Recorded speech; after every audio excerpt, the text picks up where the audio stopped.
स्वतःला देशातली सर्वात मोठी समजणारी पत्रकार आपल्या देशातल्या शिक्षकांबद्दल काय बोलत आहे जरा ऐका।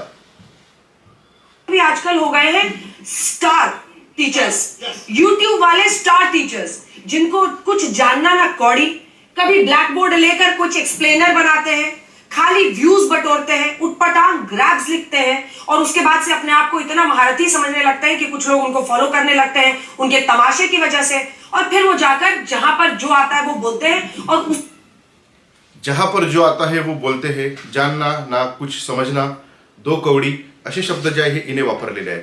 मला या मोहतरमाला सांगायचं आहे की जो शिक्षक आहे तो शिक्षक या जगाच्या परिवर्तनाचं माध्यम राहिलेला आहे। हे संपूर्ण जग जे बदललेलं आहे ते शिक्षकांमुळे बदललेलं आहे। महात्मा फुले शिक्षक होते, सावित्रीबाई फुले शिक्षक होते, डॉक्टर बाबासाहेब आंबेडकर शिक्षक होते, जांभेकर, दादाभाई नवरोजी, बाळशास्त्री जांभेकर हे सगळे शिक्षक होते। आणि या शिक्षकाची जी परंपरा आहे ही परंपरा आम्ही इथे पाळत आहोत। आम्ही विद्यार्थ्यांना ज्ञान देण्याचं काम करतो, त्यांचं करिअर जे आहे ते करिअर बनवण्याचं काम करत असतो। परंतु तुम्ही काय करत आहे? तुम्हाला कदाचित एक गोष्ट माहीत नसेल, तुम्ही शिक्षकांना साधारण म्हटलेलं आहे, तर तुम्हाला कदाचित माहिती नसेल तर प्राचीन काळामध्ये धनानंद नावाचा एक राजा होता मगध साम्राज्याचा, आणि त्याने आपल्या दरबारामध्ये एका शिक्षकाचा अपमान केला आणि अपमान करून त्याला म्हटलं की तू साधारण आहेस। त्यावेळेस तो जो शिक्षक आहे त्या शिक्षकाने त्या राजाला उत्तर दिलं होतं की शिक्षक कभी साधारण नहीं होता, विध्वंस और निर्माण दोनों शिक्षक की गोद में खेलते हैं। आणि त्या शिक्षकाचं नाव होतं चाणक्य, आणि त्याने पुढे जाऊन चंद्रगुप्त मौर्याला घेऊन त्या धनानंदाचं जे साम्राज्य आहे ते साम्राज्य पूर्ण उद्ध्वस्त केलं होतं।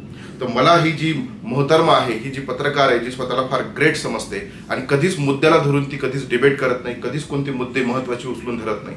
आपल्या देशामध्ये प्रचंड मोठ्या प्रमाणात परीक्षांमध्ये धांदली होत आहे, पेपर लीक होत आहे, विद्यार्थ्यांचं भविष्य अंधारात आहे, आणि त्याच्या विरोधात जे शिक्षक, जे जागृत शिक्षक आहे ते रस्त्यावर उतरत आहे, त्यांचे कोचिंग क्लासेस बंद केल्या जात आहेत, त्यांच्या कोचिंग क्लासला लॉक लावल्या जात आहे।